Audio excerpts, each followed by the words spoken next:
Gregor, how happy were you with the win over Wales? Yeah, really happy for the players. You see the effort that goes into training, to games. So to get the rewards of a win, which has been a long time coming down in Wales, was great. And you can tell by the reaction of the players after what it meant to win for the country. And we talked all week about what a boost it would give to our people as well. So we hope that it lifted people's spirits in Scotland and those Scottish fans outside of the country on Saturday afternoon. Was it important to get the away win as well? Does that give everyone confidence going into the Autumn Nations Cup? Yeah, I think it gets a monkey off our backs that we haven't beaten one of the nations, whether it's Wales, Ireland, England or France, for a number of years away from home. So to do that at least stops people talking about it. It finishes off our Six Nations with a win. We were really disappointed not to play Wales down in March because we'd trained well that week. We'd built momentum with it, the win over France a week before. So just to have that confirmation that the players are making progress was nice. There are a number of things we have to improve from the game, but when you think of it in isolation, we've got to be better. But knowing the history of that fixture, it was great to get the win. Unfortunately, there was a few injuries from that Wales game. Have you got any update on those? Yeah, well, two injuries to the same position, which is always a blow for the individuals involved, but also from a team perspective. So Finn going down in the first half and then Adam going down in the second half meant we had to adjust twice. And the players adapted really well on the field. They kept calm. We had to still go out and win that game in the last 10-15 minutes, so they found a way to do that, and Stuart came in to stand off and manage things well alongside Ali at 9. But the bad news for both Finn and Adam is they're going to miss the rest of our autumn campaign, so they won't take any part in the Autumn Nations Cup, with Adam likely to miss the Six Nations as well. So that's a blow for both of them. But I'm sure they'll bounce back. They'll use this time out to work on other things that physically they need to improve, and they'll be a big part of our future when they do come back and are available to play. Got wins under our belt against Georgia and Wales. How excited are you now that the next one's against Italy in the Autumn Nations Cup? Yeah, it's different. We normally play games in November at BT Murrayfield, and there's normally big crowds, so that's a change. But it's exciting to go into a tournament with three very different opposition. To go away from home as well, it really brings that sense of a tournament.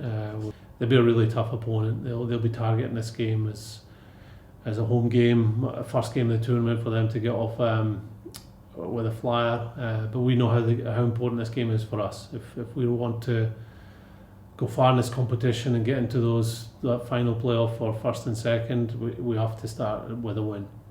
And we'll have a lot to work on as well from the Wales game. And we now have this period where we don't have a game the week before, that we can spend more time with the players pushing on those areas. And after that Italy game, it's a double header at BT Murrayfield against France and Fiji, and France were really impressive, weren't they, against Ireland, and finishing the Guinness Six Nations on a high. Yeah, they're up there with the best teams in the world just now in terms of their form. They've only lost one game this year. They've scored lots of tries. Playing Wales and Ireland back to back shows their quality. They've got some of the best players in the world, and a dangerous France team when they're full of confidence puts them up with a team that can beat anybody in the world. We've played them fairly regularly over the last 2 or 3 years. Play them every year in the Six Nations, but we played them home and away a year ago before the World Cup. So it's a team we know well, but we know that they're improving all the time, and that'll be a real tough challenge for us. And then Fiji, of course, like to throw the ball about, and that should be an entertaining encounter for the supporters watching from home. Yeah, they have some excellent individuals, a brilliant coaching staff, and players that are playing at the top clubs in Europe. So they'll be ready to play whatever game suits them winning. And that might not necessarily be just going to their strengths of breaking up the game and playing off counter-attack and turnovers and moving the ball wide. They have power too, and they may move their game to be more like a Northern Hemisphere team. Who knows? We've got to be prepared for that. But we know they'll test us in a number of areas, and we've got to be able to play the type of rugby that brings success, but also, if necessary, adapt to sometimes when they're moving the ball from wide and we're getting opportunities to move the ball wide as well. We know that they bring their own dangers, but there's also opportunities when teams do move the ball a lot, and you've got to make sure your defence is ready to make those opportunities, and your attack can finish them off. And Gregor, we've got now more than 10,000 members that have signed up for Scotland. How important is that for the team and their support that they get from all the supporters back home, and have you got a message for them? Yeah, well, that's brilliant news. It really gives a boost to our players, knowing that the supporters are behind us even though they can't get to the games, and to feel that connection, to know that they're watching us play, they're keeping connected with what we're doing at training. That's why we play. We play to inspire the nation, and at this time is to give them a boost as much as possible, and especially that they can't be there with us, to be knowing that the team is doing it for them and that they can watch and connect is a great feeling that we have, that who we represent drives us and brings the best out of us.